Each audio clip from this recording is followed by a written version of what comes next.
हाँ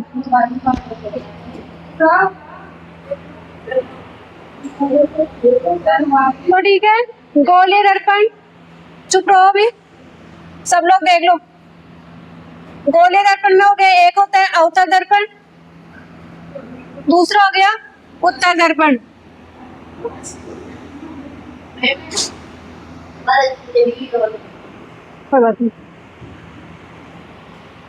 तो अवतल दर्पण उत्तल दर्पण में क्या डिफरेंस होता है? गोले दर्पण क्यों बोलते हैं इनको? कि दोनों गोले एक गोले के भाग होते हैं। एक गोले को अगर हम कट करेंगे ना ऐसे, तो ये क्या होगा? ये कट किया हुआ भाग होगा अवतल या उत्तल दर्पण। तो अवतल दर्पण कैसा होता है? ऐसे। इसके बाहरी भाग में क्या होता है? पॉलिश की हुई रहती है। ये हो गया पॉलिश एरिया।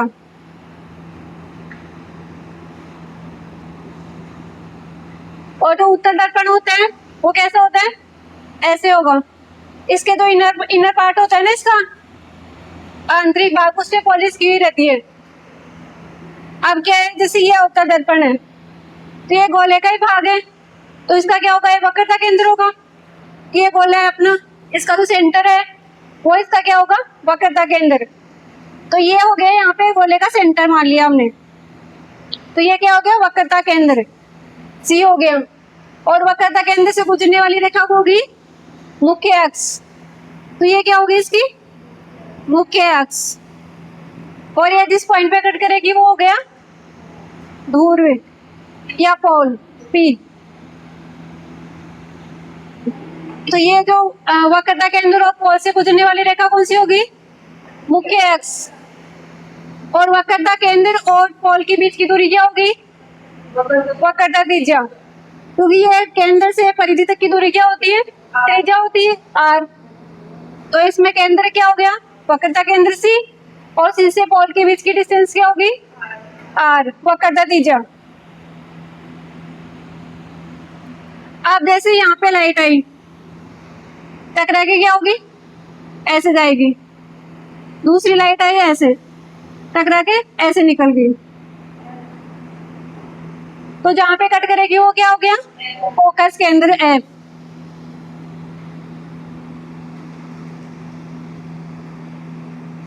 तो ये हो गया इसका फोकस केंद्र। जो फोकस पॉइंट होगा वो कहाँ पे होगा? मुख्य अक्ष पर। और जो फोकस पॉइंट है, जो वक्रता त्रिज्या r इक्वल टू क्या होगा? 2f। 2f, f का मतलब क्या हो गया? Focal length. जो यहाँ पे यहाँ से और फोकस पॉइंट और p जो दूर है उसके बीच की डिस्टेंस क्या हो गई? Focal length. फोकस लंबाई होगी ना ये वाली, और ये एकदम इसके सेंटर पे है, तो जो r होगा वक्रता त्रिज्या होगी वो इसकी दुगनी होगी। तो जो भी लाइट आएगी वो क्या होगी? इसके अंदर से गुजरेगी फोकस पॉइंट से।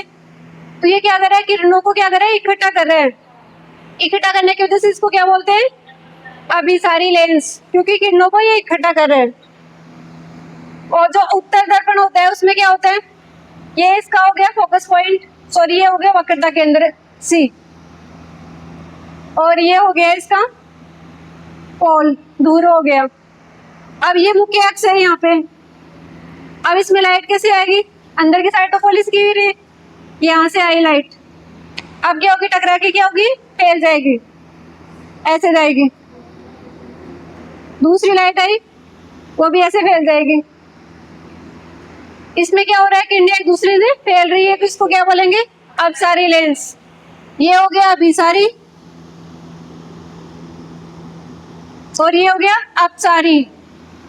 क्योंकि इसमें किरणें क्या होती है? मिलती नहीं है, एक दूसरे से फैलती है। हम क्या करेंगे? अब इसको मतलब पीछे की साइड ले जाके इसको मिलाएंगे ऐसे फोर्सफुली।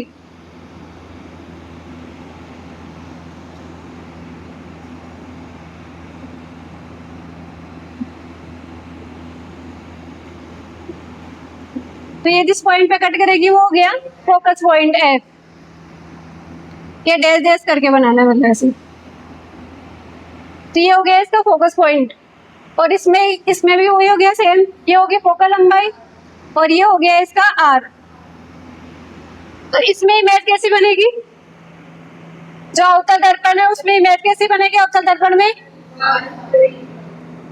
क्योंकि इसी साइड बन रही है दर्पण की साइड ही, तो कैसी आ गई वास्तविक प्लस उल्टी इमेज बनेगी प्लस वस्तु से बड़ा दिखाई देगा इसमें।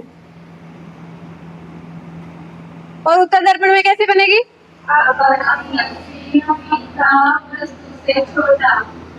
आभासी बनेगा, क्योंकि क्या हो रहा है दर्पण के पीछे की साइड बन रहा है।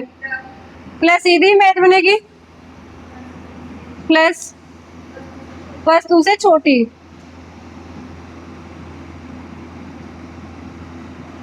वस्तु से छोटी इमेज बनेगी।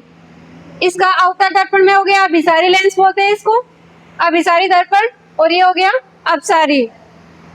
अब है अभिसारी या अवतल दर्पण, इसका यूज कहाँ होता है? सोलर कुकर में कौन सा यूज करते हैं हम? अवतल दर्पण। अवतल दर्पण क्यों यूज करते हैं हम? ये किरणों को इकट्ठा करते हैं, क्योंकि यहाँ पे क्या हो रही है फोकस हो रही है ना एक पॉइंट पे, किरणें इकट्ठी हो रही है, उसकी वजह से क्या होता है टेम्परेचर बढ़ता है, तभी तो खाना बनेगा उसमें। अगर वहां पे हम उत्तर दर्पण यूज करेंगे तो उत्तर दर्पण क्या करेगा किरणों को फैलाएगा, फैलाएगा तो वहां पे टेम्परेचर बढ़ेगा ही नहीं, इसलिए हम कौन सा अवतल दर्पण यूज करते हैं। और जो अपनी टॉर्च लाइट होती है उसमें कौन सा यूज करते हैं? टॉर्च लाइट में अवतल दर्पण। ऐसे देखो जहाँ पे फोकस हो रही है ना लाइट, उसमें हो गया अवतल दर्पण, क्योंकि उसमें भी फोकस ही होती है लाइट। तो जो हेडलाइट होती है ना, जो मतलब व्हीकल्स होते हैं उसकी हेडलाइट, उसमें कौन सा होता है अवतल दर्पण, क्योंकि उसमें भी फोकस होती है लाइट आगे जाके। लेकिन अगर स्ट्रीट लाइट देखें, जो गली मोहल्ले में लाइट लगी रहती है ना ऊपर, उसमें कौन सा होगा उत्तर दर्पण। क्यों होगा उत्तर दर्पण? किरणों को फैलाएगा जिससे रोशनी होगी। और साथ में उत्तर दर्पण का यूज कहाँ होता है? और अपने तो व्हीकल्स होते में साइड मिरर होता है ना, वो कौन सा होता है? उत्तल। तभी तो हमें जैसे पीछे की चीजें देखनी है, कोई बिल्डिंग देखनी है, फिर जो भी कोई मतलब कि पीछे व्हीकल आ रहे हैं ना, उसकी इमेज को दिखाएगा ना सीधा। और कैसी बनेगी? वो छोटी बनेगी, क्योंकि उसके बराबर तो बन नहीं सकती, तो उसे छोटी बनेगी वो। और होगी आभासी इमेज होगी। तो दोनों में डिफरेंस क्लियर है उत्तल और अवतल दर्पण का? समझ आ गया ना कि कैसे इसमें इमेज बनती है और कैसे उत्तल दर्पण में बनती है। ठीक है, आगे देखो अब जो हम लेंस पढ़ेंगे ना आगे, आज की क्लास में तो दर्पण ही होगा, लेकिन आगे लेंस पढ़ेंगे हम, तो अभी थोड़ा बहुत लेंस का भी देखते चलो। तो जो जैसे अवतल दर्पण है अपना,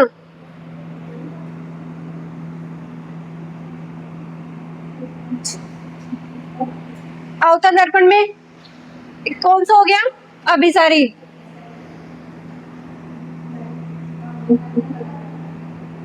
बस इमेज कैसी बनती है इसमें? वास्तविक उल्टी प्लस वस्तु से बड़ी। और दूसरा हो गया उत्तल।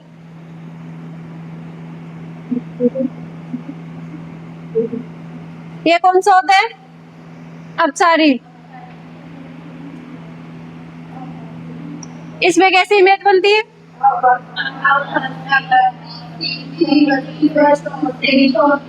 आभासी सीधी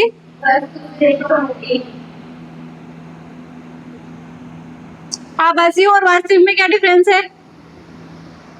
पिछली क्लास में बताया था आभासी और वास्तविक। आभासी इमेज और वास्तविक इमेज क्या होती है?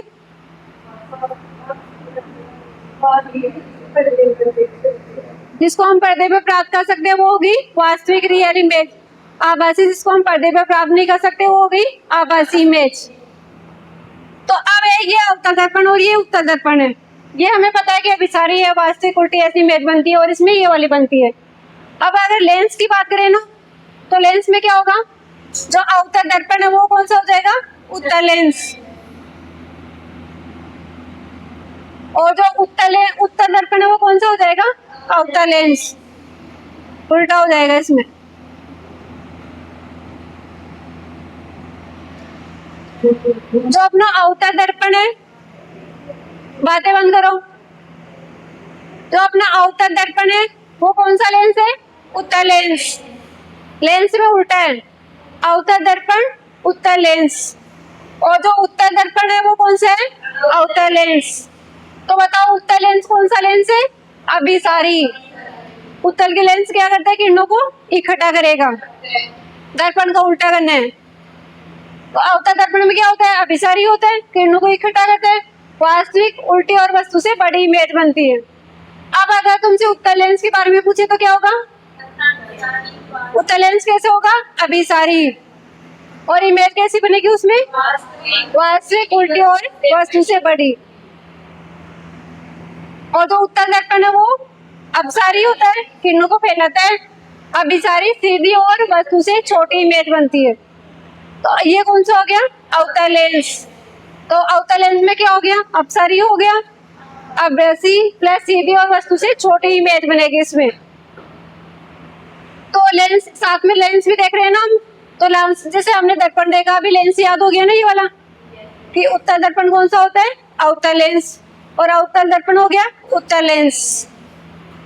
तो ये वाला पॉइंट उतार लो, लेंस को अच्छे से पढ़ेंगे, लेकिन अभी साथ साथ में अगर कंपेयर करके पढ़ोगे ना तो याद हो जाएगा जल्दी, और अगर वैसे पढ़ोगे ना तो फिर कंफ्यूज होते रहोगे दोनों को। तो दर्पण याद करूं, दर्पण याद हो गया ना तो लेंस अपने आप याद हो जाएगा फिर। तो यहाँ पे लिख लो अवतल दर्पण, और ये कौन सा हो गया? उत्तल लेंस। उत्तल दर्पण और अवतल लेंस उतार लो ये वाला।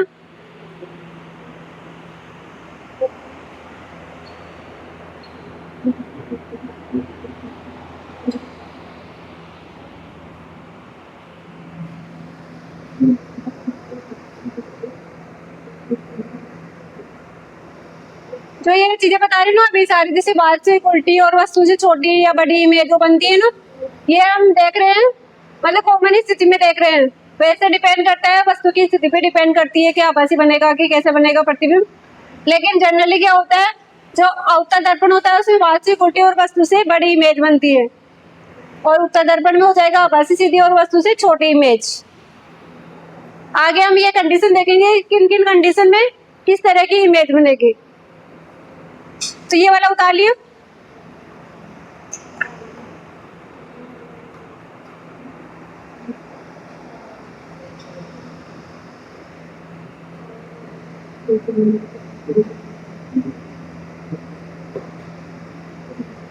यहाँ तक किसी को डाउट? सब क्लियर है? तो ठीक है, फिर कुछ एग्जांपल करो, बताओ मुझे, अपना कॉन्फिडेंस बढ़ाओ एग्जांपल करके। और वो जो एग्जांपल कराऊंगे वो एग्जाम में आए हुए हैं, सीईटी में पूछे हुए हैं। अभी है सीईटी 10+2 वाला 24/10/2024 का। दूर स्थित एक ऊंची इमारत का, पहले दूर स्थित एक ऊंची इमारत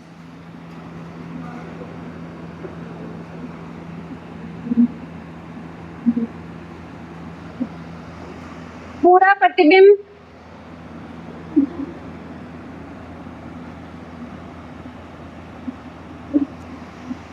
निम्नलिखित का उपयोग करके हमेशा देखा जा सकता है।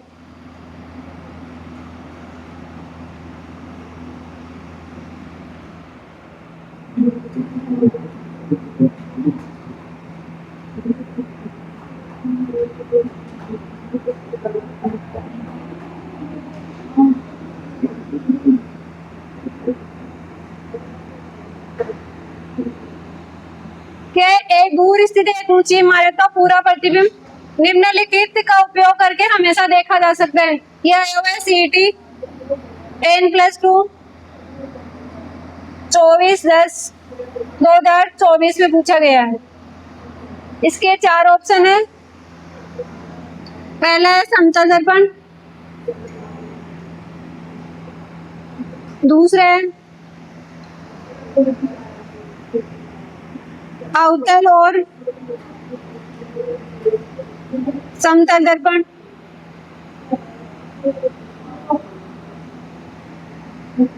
तीसरा है उत्तल दर्पण,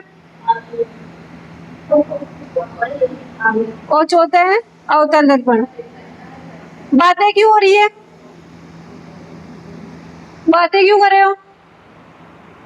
अगर समझ में नहीं आ रहा तो पूछो, बातें नहीं करोगे कोई भी। पहला क्वेश्चन क्या है, दूर स्थित एक ऊंची इमारत का पूरा प्रतिबिंब निम्नलिखित का उपयोग करके हमेशा देखा जा सकता है। ये सीईटी के एग्जाम में पूछा गया है। तो कौन सा दर्पण आएगा इसमें? उत्तल दर्पण। Very good. क्योंकि हमें किसी जैसे पीछे की इमारत देखनी है तो किस में दिखाई देती है? गाड़ी की साइड में लगा रहता है ना जैसे, तो उसी में दिखती है ना बड़ी। अगर छोटी इमेज देखनी, इमारत क्या वो बहुत बड़ी है, लेकिन हमें पूरी इमारत देखनी है किसी में, तो कौन सा होगा? उत्तल दर्पण में। अवतल दर्पण में क्या होगा? वस्तु से बड़ी इमेज बनती है इसमें। वस्तु से बड़ी बनेगी तो कैसे दिखेगी इसमें, और इसमें वस्तु से छोटी इमेज बनती है। तो कौन सा आ गया? उत्तल दर्पण।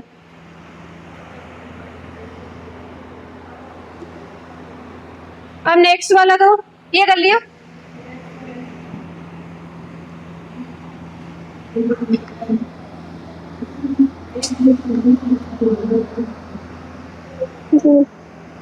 किस प्रकार के दर्पण के उपयोग से किस प्रकार के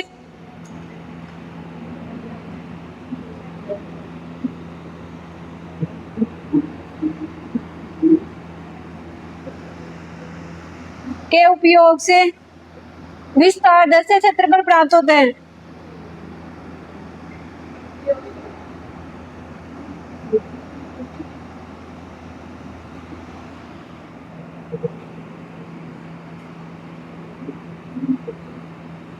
किस प्रकार के दर्पण के उपयोग से विस्तार दर से क्षेत्रफल प्राप्त होता है?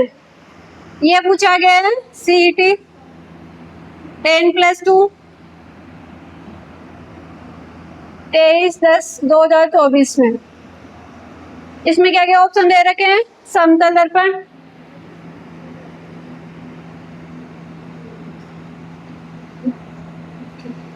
दूसरा है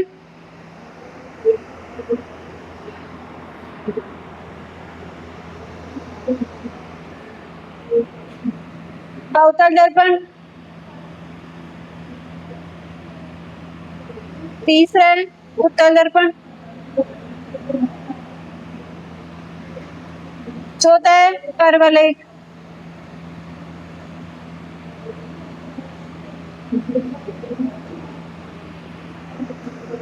तो कौन सा आएगा? किस प्रकार के दर्पण के उपयोग से विस्तार दर से क्षेत्रफल प्राप्त होते हैं? अवतल दर्पण से प्राप्त होगा। विस्तार दर से उत्तल दर्पण क्या करता है? अब सारे लेंस है ना फैलाता है।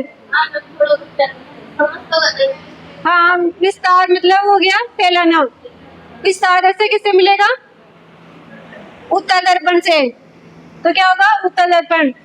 जो स्ट्रीट लाइट होती है इसमें कौन सा होता है? उत्तल दर्पण, क्योंकि फैलाती है ना लाइट को वो उत्तल दर्पण। तो इसमें विस्तार दर से पूछा है, मतलब फैला हुआ। फैला हुआ तो किसमें दिखता है? उत्तल दर्पण में। अवतल दर्पण क्या करता है? इकट्ठा करता है किरणों को, तो इसमें आ जाएगा उत्तल दर्पण। वहां पे कंफ्यूज मत होने, एग्जाम में ऐसे छोटी छोटी मिस्टेक हो जाती है तुमसे, और इसी में मतलब कि रह जाओगे ऐसे ही। तो ये पढ़ते टाइम ध्यान देना कि पूछा क्या है इसमें, फिर बहुत बार कंफ्यूजन होता है वहां पे। मतलब कि जब प्रेशर रहता है ना माइंड पे, तब चीजें जो हमें आती है ना वो भी गलत हो जाती है। यहाँ बैठ के हम उन चीजों को हल कर लेंगे और हमें कराने के बाद में वो लगती है बहुत ईजी भी लगती है, लेकिन जब एग्जाम हॉल में बैठते हैं ना वहाँ का प्रेशर अलग होता है। हमें इजी चीजें भी मतलब वहाँ पे कठिन लगती है, समझ नहीं आती, उस टाइम कंफ्यूजन होता है छोटी छोटी चीजों का, और इन्हीं छोटी छोटी कंफ्यूजन से हमारे बहुत सारे क्वेश्चन गलत हो जाते हैं। मतलब सिली मिस्टेक से गलत होते हैं ज्यादातर। पढ़ के सब लोग जाते हैं, करके भी सब लोग आते हैं, लेकिन जो सिली मिस्टेक कम करेगा उसी का सिलेक्शन होता है।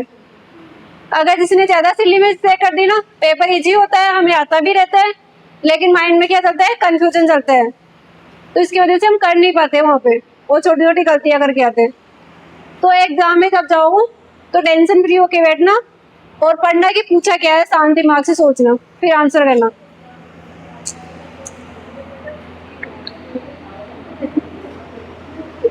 अब बताओ नेक्स्ट वाला करो।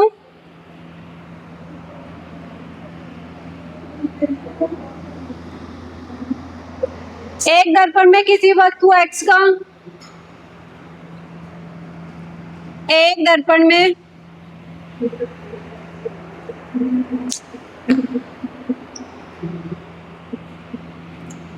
एक दर्पण में किसी वस्तु x का प्रतिबिंब उल्टा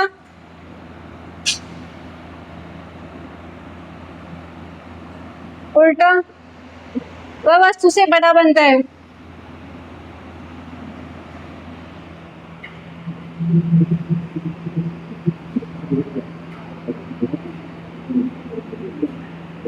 तो दर्पण की प्रकृति क्या होगी?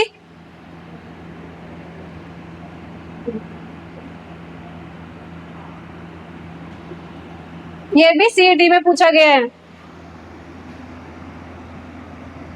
ये आया 5/2/2023 वाले में। इसमें 4 ऑप्शन दे रखे हैं। एक दर्पण में किसी वस्तु x का प्रतिबिंब उल्टा और वस्तु से बड़ा बनता है तो दर्पण की प्रकृति समतल। 2 हो गया उत्तल, 3rd हो गया अवतल, 14 हो गया परवलयिक। तो कौन सा आएगा? अवतल दर्पण। अवतल दर्पण में क्या होता है?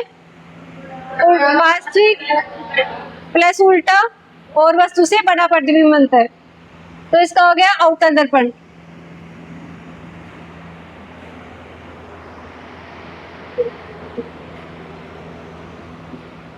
एक और लिखो।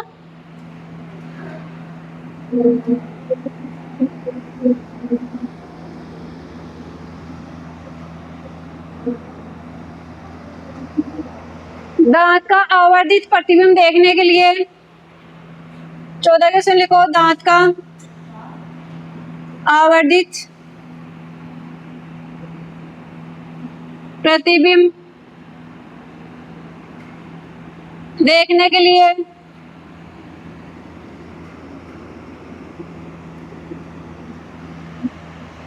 दांतों के डॉक्टर द्वारा प्रयोग किए जाते हैं।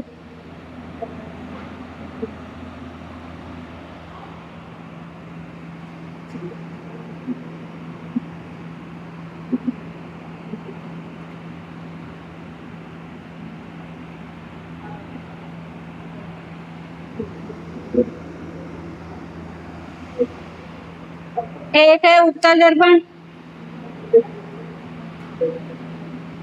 दूसरा है अवतल दर्पण, तीसरा है समतल दर्पण,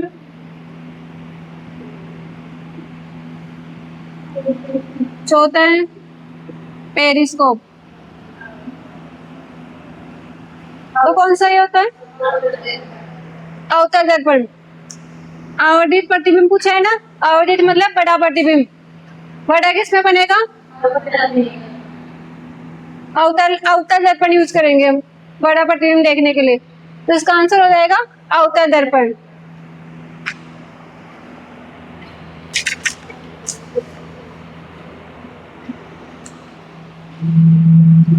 पहले इसी टाइप के क्वेश्चन बनेंगे यहाँ से। तो लेकिन एक चीज याद रखना कि दर्पण की जगह लेंस मत देखना, क्योंकि अगर दर्पण और लेंस में कंफ्यूज मत हो जाना। पूछा हो दर्पण, तुम आंसर कर रहे हो लेंस का, या लेंस का देख के तुम दर्पण का कर रहे हो, वो चीज ध्यान रखना। और ज्यादा टफ क्वेश्चन नहीं बनेंगे यहाँ से। अब ये हटा दो ये।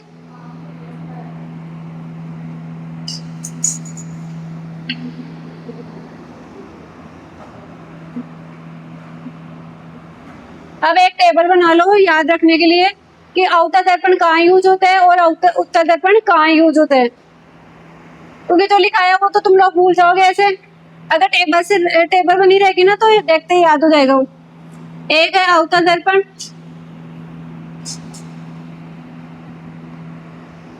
और ये है उत्तल दर्पण।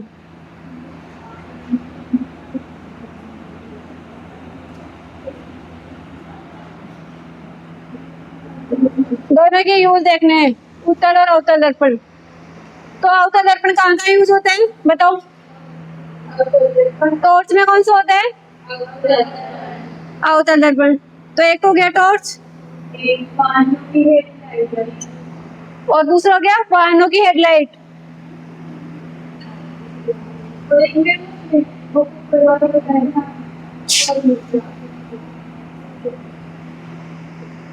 टॉर्च में हो गया, वाहनों की हेडलाइट में कौन सा होता है? अवतल दर्पण। तीसरा हो गया, बताओ तीसरा, जो सौर कुकर होता है ना, सौर चूल्हा, उसमें कौन सा होता है? अवतल दर्पण।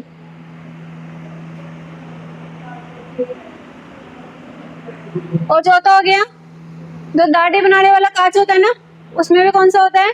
अवतल दर्पण।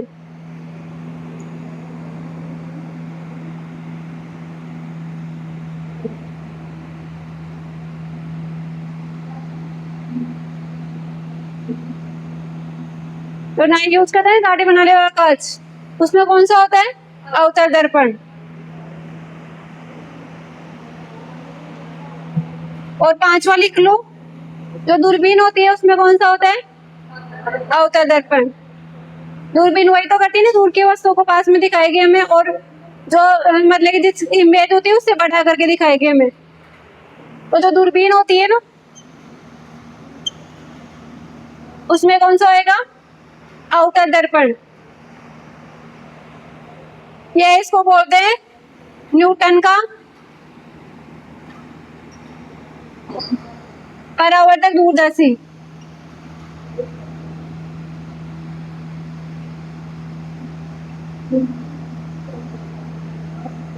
परावर्तक दूरदर्शी ऐसे में हो सकता है, न्यूटन का परावर्तक दूरदर्शी में कौन सा यूज होता है? अवतल दर्पण। तो अवतल दर्पण कहाँ का यूज हो गया? टॉर्च में हो गया, वाहनों की हेडलाइट में हो गया, सौर चूल्हे में हो गया, गाड़ी बनाने वाले कांच और दूरबीन में। अब उत्तल दर्पण कहाँ का यूज होता है? उत्तल दर्पण वाहनों की साइड मिरर में। पहला हो गया वाहनों के साइड मिरर में,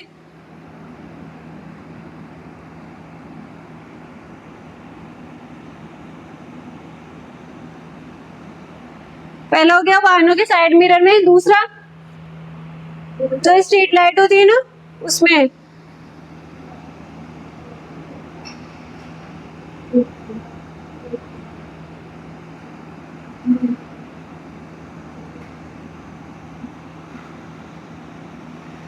स्ट्रीट लाइट में।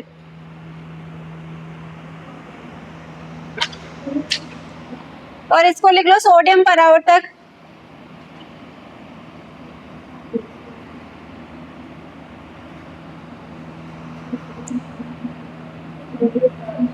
सोडियम परावर्तक स्ट्रीट लाइट में, सोडियम परावर्तक लैंप में भी पूछ सकते हैं।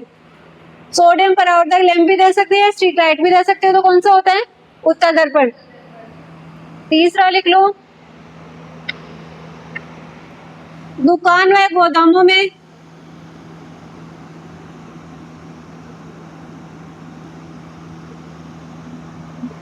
निगरानी, निगरानी दर्पण के रूप में।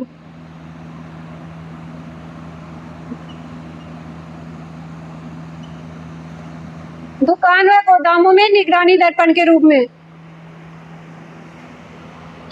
और चौथा लिख लो, एटीएम मशीन में, एटीएम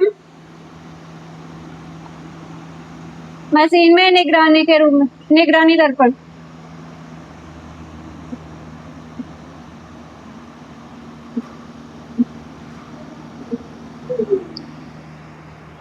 तो ये हो गया उत्तल और अवतल दर्पण के यूज। अवतल दर्पण कहाँ हो गया? टॉर्च में यूज करते हैं, वाहनों की हेडलाइट में, सौर चूल्हे में, गाड़ी बनाने वाला कांच और दूरबीन में। और उत्तल दर्पण कहाँ हो गया? वाहनों की साइड मिरर में, स्ट्रीट लाइट में, सोडियम परावर्तक लैंप बोल सकते हो, या फिर दुकान या गोदामों में निगरानी के रूप में। वो चौथा हो गया एटीएम मशीन में निगरानी के रूप में। तो ये उत्तल और अवतल दर्पण के यूज है। एग्जाम में इनमें से पूछ सकते हैं कोई सा भी। उतार लिया क्या सबने? उतार लो।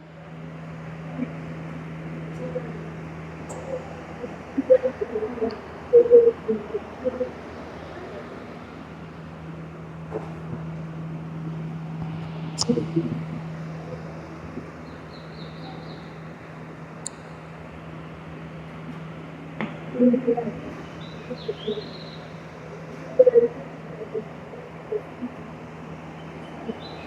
आ रही है ना तुम्हें? उधर जाके बैठो, नींद उड़ेगी। यहाँ कूलर के सामने बैठोगे तो नींद ही आएगी। थोड़ा गर्मी में जाके बैठो, नींद उड़ जाएगी अपने आप।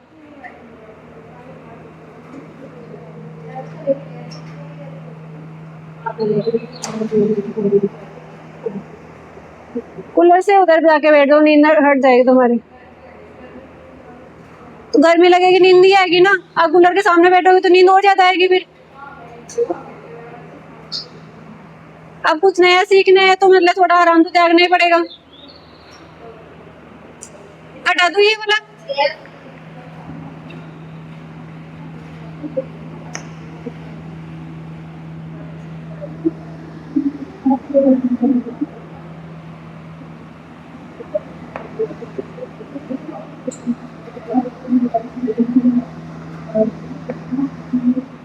तो अभी हमने देखा था ना अवतल दर्पण में कैसा प्रतिबिंब बनता है। अवतल दर्पण में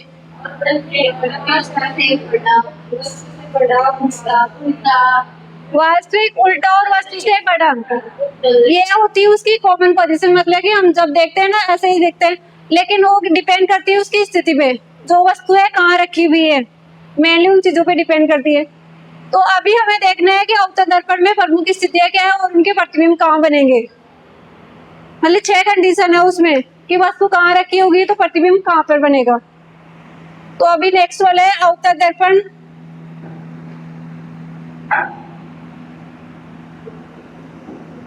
में प्रमुख स्थितियां।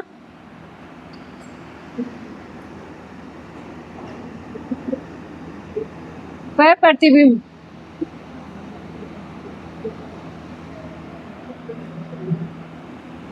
तो अपने पास क्या है, 6 कंडीशन है इसमें। पहली होगी वस्तु की स्थिति,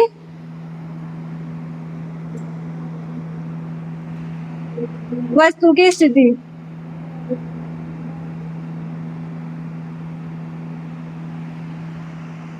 अब है प्रतिबिंब की स्थिति।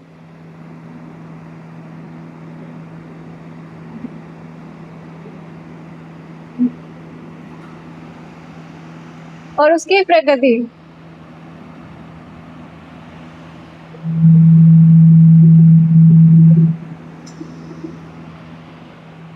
कि वस्तु कहाँ पर रखी है तो प्रतिबिंब कहाँ बनेगा और कैसा बनेगा। तो अपने पास 6 कंडीशन है ना इसमें, उनमें से 5 कंडीशन में तो क्या आएगा, 5 कंडीशन में तो आएगा जैसा बनता है ना वैसा। जैसे वास्तविक आ गया, वास्तविक प्लस उल्टा, एक में सीधा बनेगा। 5 में तो आएगा वास्तविक प्लस उल्टा, जैसा बनता है ना, जैसा नेचर होता है। अवतल दर्पण का कैसा होता है, वास्तविक और उल्टा बनता है। तो पहले हम जब अनंत पर रखते हैं वस्तु को,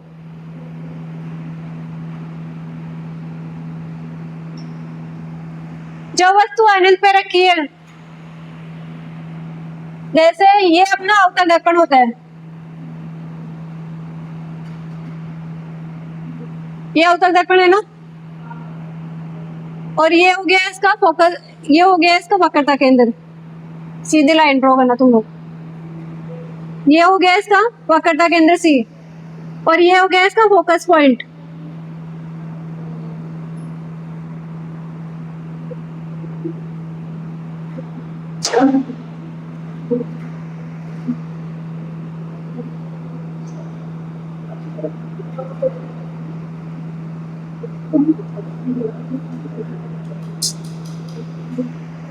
अब पहली कंडीशन क्या है, अवतल दर्पण में हम अनंत पर रख रहे हैं, वस्तु अनंत पर है। जब वस्तु अनंत पर है मतलब अनंत यहाँ से बहुत दूर, तो ये वाला इसका अनंत हो गया। यहाँ पे हमने वस्तु रखी है अनंत पे। अब इसका प्रतिबिंब कहाँ पे बनेगा, जब वस्तु अनंत पे है तो फोकस पॉइंट पे बनेगा। इसका प्रतिबिंब यहाँ पे बनेगा फोकस पर। जब वस्तु अनंत पर है तो प्रतिबिंब कहाँ बनेगा, फोकस पर। और प्रतिबिंब कैसा बनेगा, बहुत ही छोटा एकदम बिंदु की तरह बनेगा।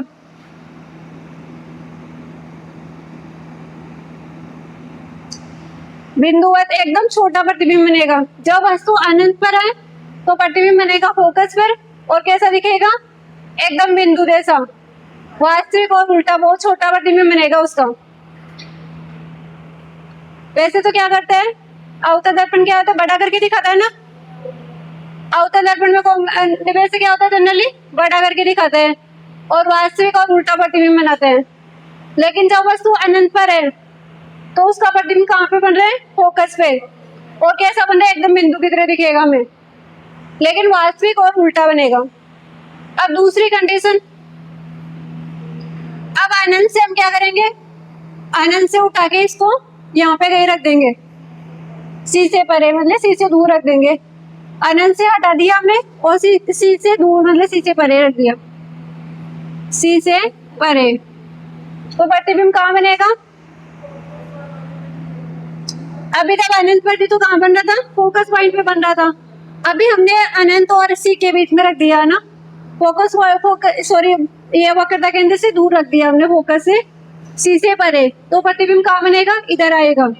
इधर आएगा तो कहाँ जाएगा, कि यहीं कहीं बनेगा, मतलब इसके बीच में जो वक्रता केंद्र और फोकस है ना उसके बीच में बनेगा, यहाँ पे कहीं। ऐसे याद रखना है इसको। अब जैसे अनंत पर है तो बन रहा है फोकस पॉइंट पे। अब जैसे हम इधर लेके आ रहे हैं ना इसको, तो ये कह रहे हैं जो प्रतिबिंब क्या होता है, इधर आएगा। तो समतल दर्पण में क्या होता है, तुम ऐसे चल रहे हो ना, तुम्हारे ये ऐसे आता है ना, वेलोसिटी क्या होती है, तुम ऐसे जा रहे हो तो इमेज कैसी आती है, ऐसी आती है। वैसे इसमें याद रखना, तुम ऐसे जा रहे हो, वस्तु को यहाँ लेके आ रहे हो, तो जो इमेज आएगी वो कैसे आएगी, इस डायरेक्शन में। तो अभी यहाँ पे अनंत पर था तो फोकस पे आया, जब अनंत से हटा के हमने यहाँ पे रख दिया सी से परे, सी और अनंत के बीच में गए ना, तो अपना जो प्रतिबिंब आएगा वो कहाँ आएगा, वक्रता केंद्र और फोकस के बीच में, सी व एफ के बीच में। और कैसे बनेगा, छोटा मतलब बिंदु से बड़ा बनेगा। तो ये हो गया इमेज, उससे तो छोटा ही बनेगा वस्तु से, छोटा प्लस वास्तविक प्लस उल्टा। अब तीसरी कंडीशन क्या है, हमने और हम अब जो अपनी वस्तु है ना उसको और इधर लेके आ रहे हैं, तो हमने लिया पहले यहाँ पे बीच में था, अब सी पे रख दिया, वक्रता के अंदर पे रख दिया हमने। अब वस्तु क्या हो गई, सी पर। जब हमने वक्रता के अंदर पे रख दिया तो ये क्या होगा, इमेज अपनी और इधर जाएगी, पहले दोनों के बीच में आ रही थी, अब क्या हो जाएगी, वक्रता के अंदर पर ही बनेगी। सी पे रखा है तो सी पर ही इमेज बनेगी। और कैसी इमेज बनेगी, अगर सी पर है तो सी पर ही बन रही है, तो कैसी बनेगी, बराबर, वस्तु के बराबर, प्लस वास्तविक प्लस उल्टा।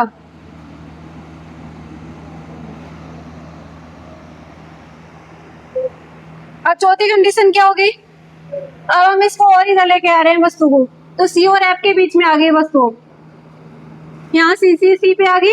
अब आगे वाली कौन सी आएगी, सी और एफ के बीच में, सी व एफ के बीच में।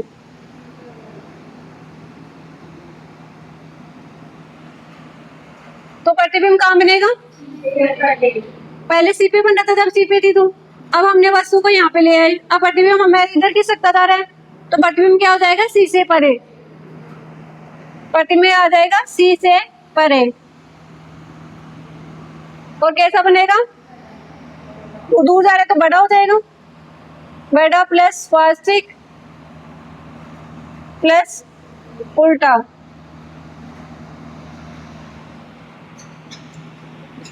पांचवी कंडीशन क्या हो गई, हम और इधर जा रहे हैं, तो अभी कहाँ पे आ गया, फोकस पॉइंट पे। अपनी वस्तु रखी है एफ पर, जब एफ पर वस्तु रखी है तो सी से परे, और सी के परे के बाद में क्या आएगा, अनंत, तो ये आ जाएगा अनंत, तो इमेज बनेगी वो अनंत पर बनेगी। और कैसी बनेगी, अत्यधिक बड़ा,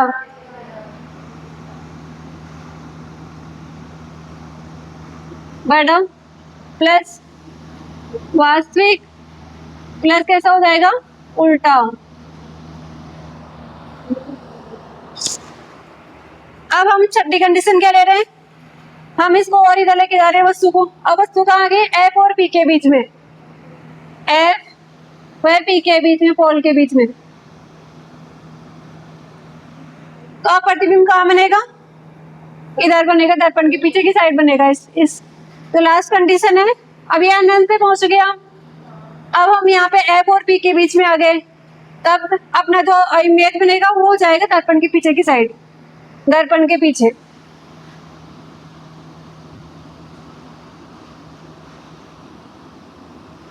और कैसे बनेगा? आवर्धित बहुत बड़ा।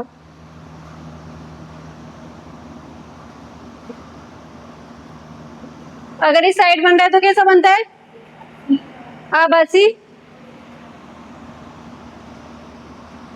प्लस सीधा। तो अपने पास अवतल दर्पण में क्या होगी? 6 कंडीशंस होगी कि अपनी वस्तु कहाँ पे रखी है, उस पे डिपेंड करेगा कि प्रतिबिंब कहाँ पर बनेगा और कैसा बनेगा। तो जब वस्तु, इसको रटने की जरूरत नहीं है, बस इसका ये डायग्राम याद रखना, अपने आप याद हो जाएगा। ये डायग्राम बनाना है ऐसे, और इसका ये रख लेना और एफ पॉइंट रख लेना। अब इसी से इसको बनाना है। पहले वस्तु को अनंत पे रखो, अनंत से स्टार्ट करके अनंत पे रखोगे तो कहाँ बनेगी? फोकस पे। एक याद रखना, अनंत पे रखोगे तो फोकस पे इमेज बनेगी तुम्हारी। दूसरा, अगर तुम अनंत से और इधर इधर जा रहे हो, वस्तु इधर की सक्रिय है और जो तुम्हारा प्रतिबिंब है वो क्या होगा? इस डायरेक्शन में आएगा।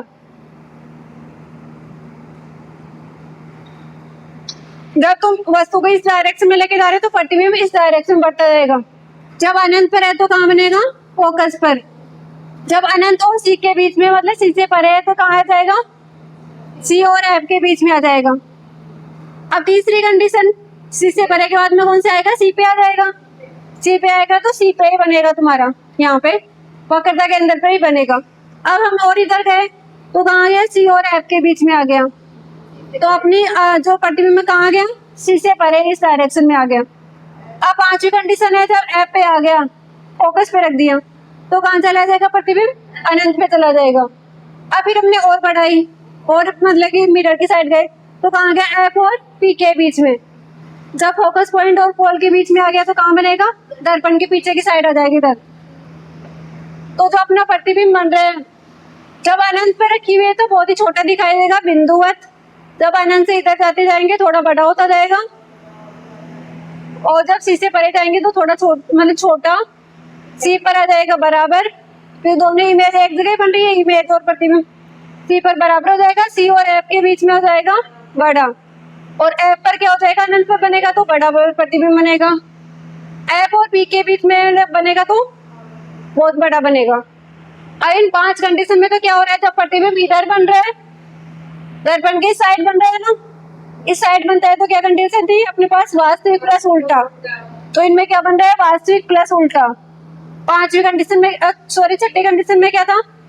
कि दर्पण के पीछे की साइड बन रहा है। दर्पण के पीछे की साइड बन रहा है मतलब उत्तर दर्पण वाला केस आ गया ना, उसमें पीछे की साइड ही बनता है इधर। तो उसमें क्या होता है? आभासी प्लस सीधा। तो ये हो गया आभासी प्लस सीधा। ये 6 कंडीशन, इनके बेसिस पे एग्जाम में क्वेश्चन पूछते हैं।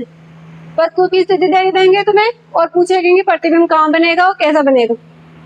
ये उतार लिया सबने? तो ठीक है, क्वेश्चन करो फिर इसका, बताओ इसका।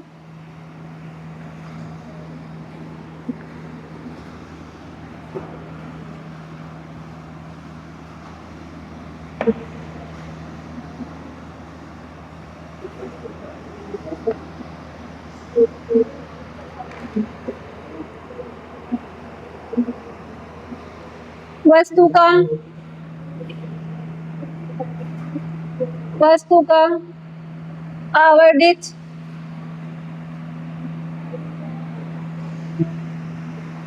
एवं आभासी प्रतिबिंब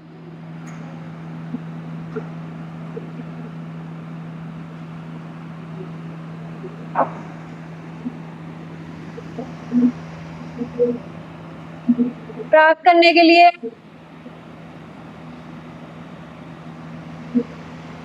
प्रयोग में लाते हैं।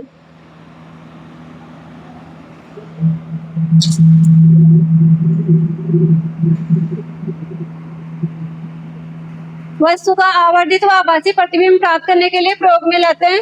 और ये पूछा गया है सीईटी एग्जाम में, सीईटी 4/2/2023 में। तो इसमें ऑप्शन दे रखे हैं, पहला है अवतल दर्पण, दूसरा है उत्तल दर्पण,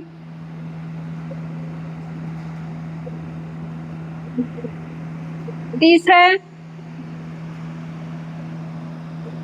समतल दर्पण, चौथा है परवलयिक।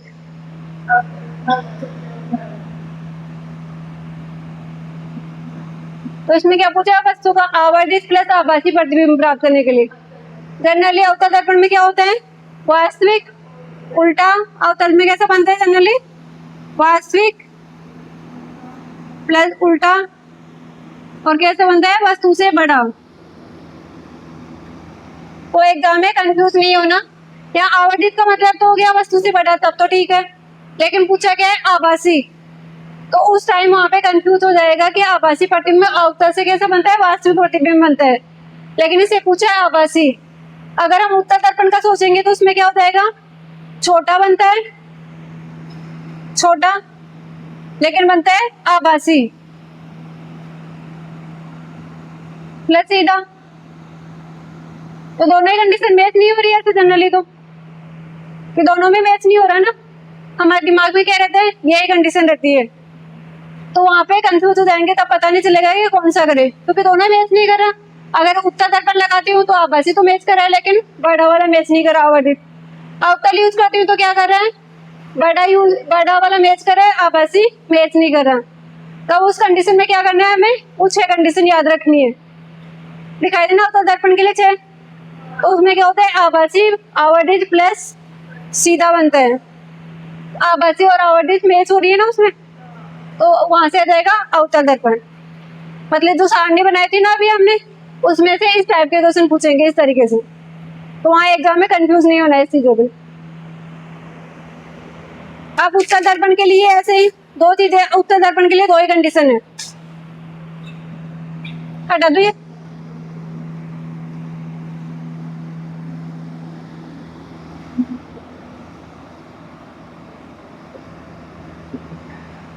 अब है उत्तल दर्पण।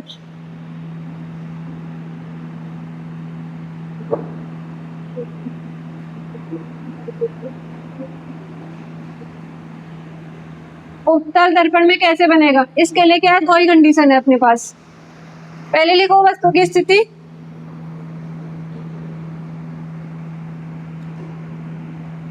प्रतिबिंब की स्थिति,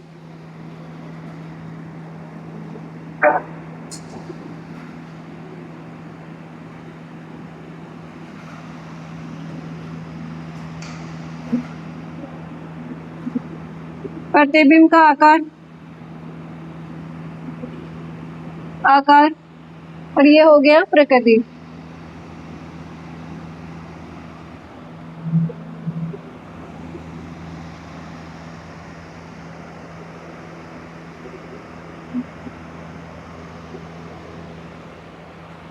तो प्रकृति कैसी होती है, उत्तल दर्पण में कैसा प्रतिबिंब बनता है, आभासी प्लस सीधा और वस्तु के बराबर होता है ना। अब दो चीजें तो यहाँ पे सेम रहेगी, सीधा और बस, आभासी और सीधा।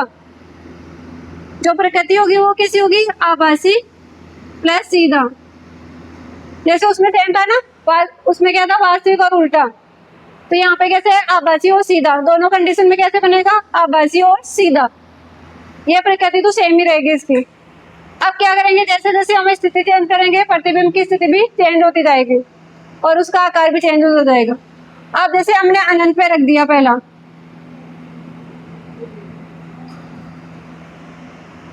तो प्रतिबिंब कहाँ बनेगा इसमें, उत्तल दर्पण में क्या होता है, ऐसे होता है ना, अंदर की साइड रहता है इसमें, ये हो गया सी, ये हो गया इसका, पीछे की साइड होता है एफ। अब हमने यहाँ पे अनंत पे रख दिया, तो दर्पण में इसमें क्या होता है, प्रतिबिंब कहाँ बनता है हमेशा ही, दर्पण के पीछे की साइड। तो कहाँ बनेगा, दर्पण के पीछे की साइड, दर्पण के पीछे।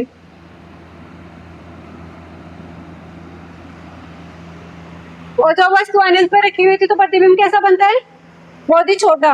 उस वाले में बिंदुवत था ना, तो इसमें भी क्या होगा? अत्यंत छोटा।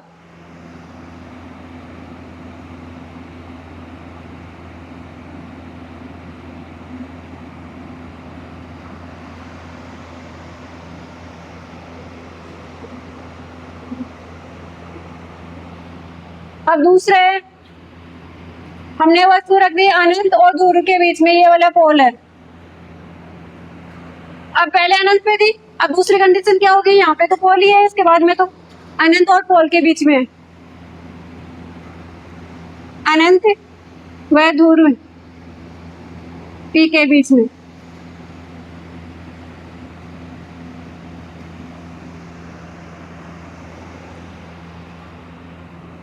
तो जैसे जैसे हम वस्तु को इधर खिसकाते जाते हैं तो प्रतिबिंब क्या होता है? इधर आता जाता है। वस्तु इस साइड आ रही है तो प्रतिबिंब उसके अपोजिट डायरेक्शन में बनेगा, मतलब इस साइड आता जाएगा। अब हमारी वस्तु है अनंत और पी के बीच में। पहले जब वस्तु अनंत पर थी तो प्रतिबिंब कहाँ पे बन रहा था? दर्पण के पीछे की साइड। अब हमने यहाँ पे ले आया जैसे अनंत और यहाँ पे कहीं पे, तो प्रतिबिंब बनेगा यहाँ पे कहीं, पोल और दूर, पोल और फोकस के बीच में बनेगा। तो ये आ गया दूर दर्पण के पीछे।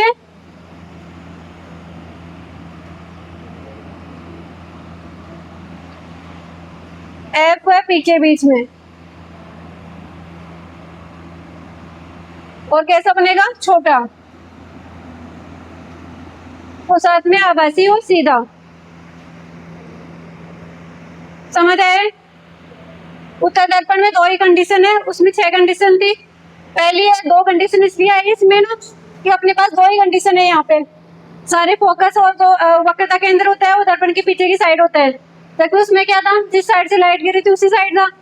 तो यहाँ पे क्या, एक पे अनंत पे रख दिया, दूसरे आ गया अनंत और पोल के बीच में। 2 ही कंडीशन बन रही है ना यहाँ पे। इसलिए जब अनंत पर है तो अपन रहेगा दर्पण के पीछे की साइड, और जब अनंत और पी के बीच में रखते हैं पोल के बीच में, तो कहाँ बनेगा? जो पोल और फोकस पॉइंट है उसके बीच में बनेगा। जब अनंत पर है तो अत्यंत छोटा दिखेगा, बिंदु टाइप का, और जब इससे इस साइड आ जाएंगे तो क्या बनेगा? उससे बड़ा बनेगा, मतलब छोटा प्रतिबिंब है। लेकिन प्रकृति कैसी होगी? आभासी और सीधा, क्योंकि दोनों कंडीशन में क्या बन रहा है? दर्पण के पीछे की साइड बन रहा है। दर्पण के पीछे की साइड हो गया आभासी और सीधा। तो ये 2 कंडीशन है इसकी। उतारिए ये वाला, बस थोड़ा सा और बचा है 10 मिनट का। हटा दूं? हटा दूं ये?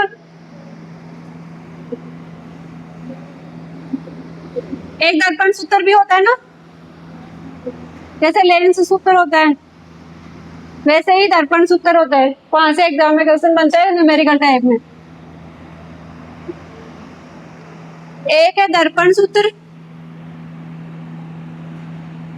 और दर्पण के साथ में याद रख लो लेंस सूत्र। दर्पण सूत्र क्या होता है? 1/f equal to 1/u 1/v। जबकि इसमें क्या हो जाएगा? 1/v minus 1/u। यहाँ पे एफ क्या है? फोकस दूरी, ये होगी फोकल लेंथ।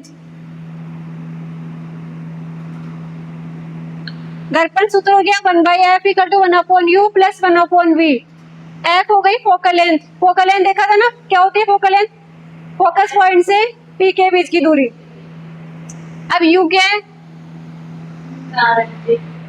इमेज, जहाँ पे इमेज रखी हुई ना, इमेज की दूरी।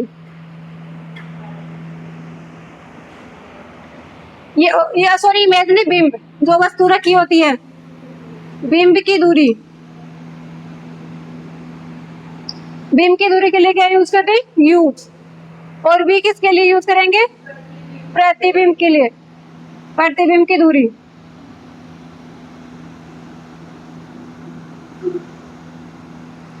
पोल से कितनी दूरी पे बन रहे हैं? तो दर्पण सूत्र हो गया 1/f equal to 1/u plus 1/v। f हो गया फोकल लेंथ, u हो गया बिंब की दूरी, और v हो गया प्रतिबिंब की दूरी। ऐसे ही लेंस वाले में हो जाएगा f हो गया फोकस दूरी, v हो गया, जो प्रतिबिंब की दूरी है ना उसमें से माइनस करनी है इसमें बिंब की दूरी 1/u करके। दोनों सेम ही है, बस थोड़ा सा चेंज हुआ है, इसमें प्लस था उसमें माइनस कर दिया। प्रतिबिंब की दूरी में से 1 बटा प्रतिबिंब की दूरी में से क्या करना है, 1 बटा बिंब की दूरी घटानी है उसमें।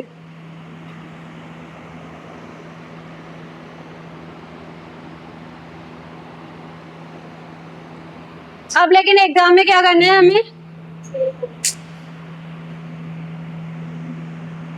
5 मिनट और रुक जाओ, सब लोग नींद में आ रहे हैं ना, ज्यादा नहीं बचा, बस थोड़ा सा ही है, 5 मिनट जगा के रखो अपने आप को, ठीक है। ये कंप्लीट कर देते हैं फिर ये वाला आज। अब जैसे यहाँ पे हमें एग्जाम में दूरी दी गई रहती है, जैसे बिंब की दूरी दे देगी, प्रतिबिंब की दूरी दे देगी और फोकल लेंथ दे देगी, लेकिन क्या होता है हमें चिन्ह परिपाटी यूज करनी पड़ती है वहां पे कि कब नेगेटिव लेना है कब पॉजिटिव लेना है। ये हमें खुद से डिसाइड करना पड़ेगा, एग्जाम में दिया हुआ नहीं रहेगा कि पॉजिटिव है कि नेगेटिव है।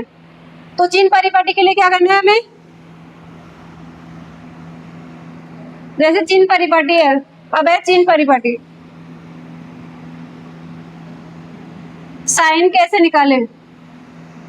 अब जैसे तुम्हारी जो किरण जा रही है ना, लाइट की रे इस डायरेक्शन में जा रही है, तो इस लाइट की रे की डायरेक्शन में मापी गई दूरियां कौन सी होती है, पॉजिटिव। ये हो जाएगी पॉजिटिव, इस डायरेक्शन में जाती है दूरियां, और इसके अपोजिट डायरेक्शन में आएगी तो क्या हो जाएगी, नेगेटिव।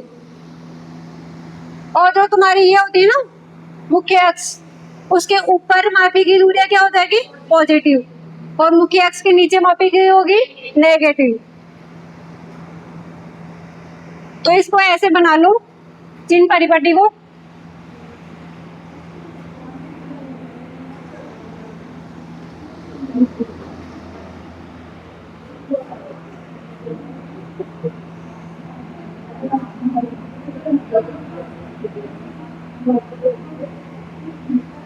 ये तुम्हारी क्या है, मुख्य अक्ष है, ये क्या है, मुख्य अक्ष। अब लाइट आ रही है इस डायरेक्शन में, ऐसे लाइट आ रही है, तो लाइट की डायरेक्शन में क्या होगी,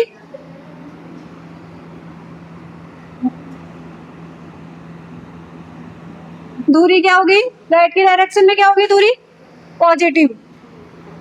अब जैसे तुम्हारी इस पे ये है ना, इस पे इस डायरेक्शन में गिर रही है ना लाइट ऐसे, तो अगर इस डायरेक्शन में दूरी मापोगे ना वो कैसी आएगी, पॉजिटिव, अगर इस डायरेक्शन में मापोगे तो नेगेटिव। और ये आ जाएगा लाइट के अपोजिट डायरेक्शन में, इस डायरेक्शन में ऑपोजिट।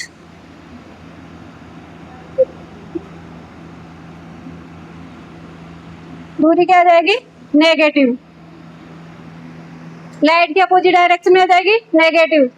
अब जो ये मुख्य अक्ष है, मुख्य अक्ष होती है ना जो वक्रता केंद्र से हो जाती है, उसके ऊपर की साइड में मापनी है, तो कैसी आएगी, पॉजिटिव, और नीचे की साइड कैसी आ जाएगी, नेगेटिव। तो ये चिन्ह परिपाटी है, याद रखना। ये उतार लिया क्या, अब फिर बताओ मुझे, जैसे जो दर्पण है ना, दर्पण सूत्र क्या था,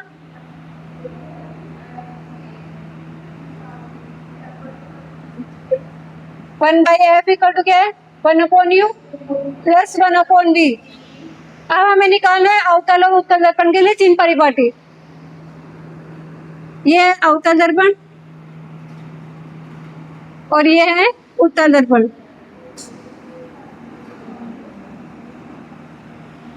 ये निकालना है एफ यू और वी, एफ यू और वी।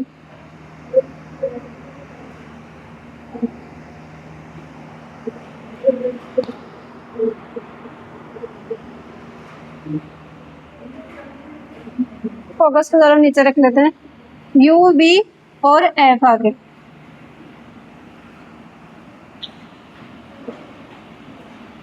अब आप बताओ अवतल दर्पण में क्या होता है, यू क्या आएगा, पॉजिटिव आएगा कि नेगेटिव आएगा अवतल दर्पण के लिए, बताओ।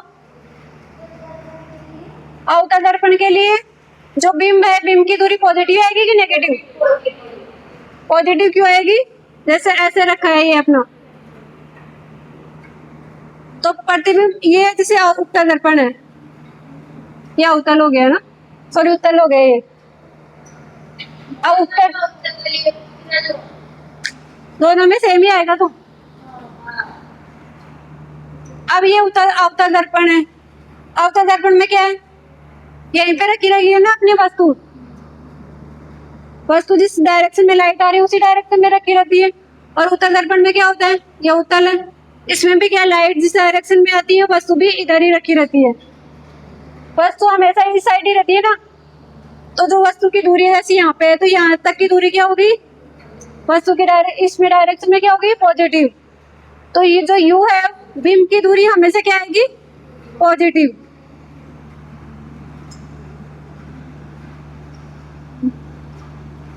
हमेशा पॉजिटिव आएगी। बिंब की दूरी क्या आएगी, हमेशा पॉजिटिव। और जो उत्तल अवतल दर्पण में, उसमें प्रतिबिंब कहाँ बनता है, जनरली अवतल दर्पण में प्रतिबिंब कहाँ बनता है,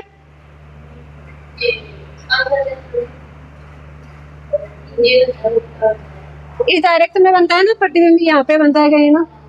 तो हम मापेंगे कैसे, यहाँ से यहाँ तक की, तो नेगेटिव में आ गए ना, अपना प्रतिबिंब यहाँ पे बन रहा है, ये इस डायरेक्शन में किरण आ रही है, इसके अपोजिट डायरेक्शन में बन रहा है यहाँ पे, तो क्या आ जाएगा, नेगेटिव।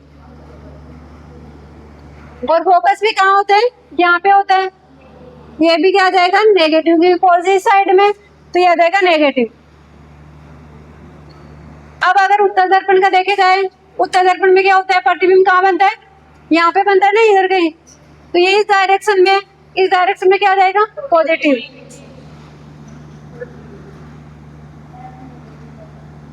और एफ क्या आ जाएगा, फोकस पॉइंट कहाँ बनेगा इसका, पॉजिटिव आएगा ना इसमें भी, तो फोकस पॉइंट इधर ही तो रहता है ना इसका,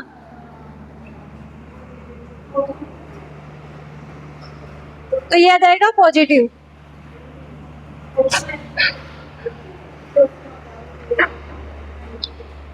हमने गलत कर दिया सर, ये वाला गलत बता दिया मैंने।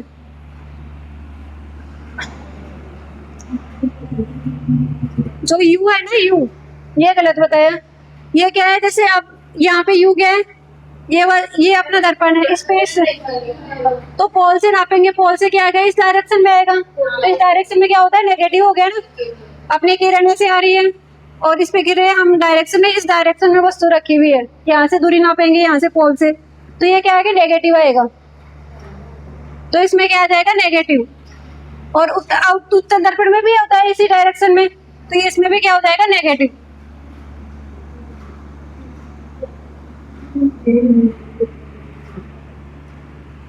उत्तल हो या अवतल, दोनों में वस्तु की स्थिति कैसी होगी, नेगेटिव, तो दोनों में क्या आ जाएगा, u नेगेटिव। हमें एग्जाम में दिया हुआ नहीं रहेगा, लेकिन जो बिंब की दूरी दी रहेगी ना, उसको नेगेटिव मान के करना है। और जो v है, बिंब की स्थिति, इस वाले में क्या होता है, दर्पण की साइड ही बनती है, तो क्या आएगी, नेगेटिव। और फोकस पॉइंट भी इसी साइड होता है अवतल दर्पण में, तो क्या हो गया, नेगेटिव। तो जो अवतल दर्पण है उसमें क्या होता है, सारे नेगेटिव होते हैं, और जो उत्तल दर्पण है उसमें क्या होते हैं, एक u को छोड़ के दोनों पॉजिटिव होते हैं, u हमेशा क्या आएगा, नेगेटिव। उसके अलावा इसमें सारे पॉजिटिव उत्तल में और इसमें नेगेटिव होते हैं। आप जैसे एक क्वेश्चन करके बता दूं ताकि तुम लोगों को समझ आ जाए, क्लियर हो जाए ये चीज।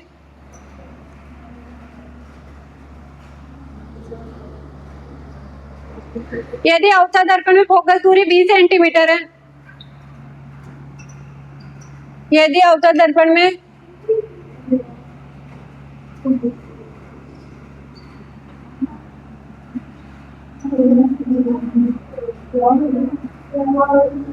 बीस सेंटीमीटर है,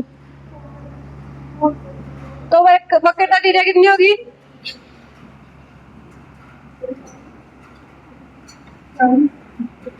ऑप्शन दे रखे हैं, -10 सेंटीमीटर, दूसरा है 10 सेंटीमीटर, तीसरा है 40 सेंटीमीटर, चौथा है -40 सेंटीमीटर। तो कौन सा आएगा, -40। फोकस दूरी दे रखी है, फोकस दूरी क्या होती है, अवतल दर्पण है, अवतल दर्पण कैसा होता है, ऐसा होता है ना उत्तल दर्पण। इस साइड से लाइट आती है, फोकस दूरी है ये सी है और ये हो गया एफ, फोकस दूरी है। तो फोकस दूरी कैसी आती है, नेगेटिव आती है ना। तो एफ अपने पास क्या आ गया, -20 सेंटीमीटर। अब वक्रता तो त्रिज्या पूछिए, वक्रता त्रिज्या क्या होती है, आर इक्वल टू कितना होता है 2f, तो आ जाएगा 2 इंटू -20, तो आ जाएगा -40 सेंटीमीटर। अगर यहाँ पे उत्तल दर्पण आता तो पॉजिटिव हो जाती है। उत्तल दर्पण में फोकस दूरी क्या आ जाती है, पॉजिटिव आती है, तो इसलिए ये उत्तर क्या आ जाता है इसमें 40 सेंटीमीटर ये वाला था। अवतल दर्पण में माइनस आ गया, उत्तल दर्पण में आ जाएगा प्लस आ जाता। तो ये समझ आ गया सबको। चिन्ह परिपाटी में किसी को कोई डाउट? ठीक है, तो अपना दर्पण वाला चैप्टर कंप्लीट हो गया है। नेक्स्ट वाले में पढ़ेंगे लेंस।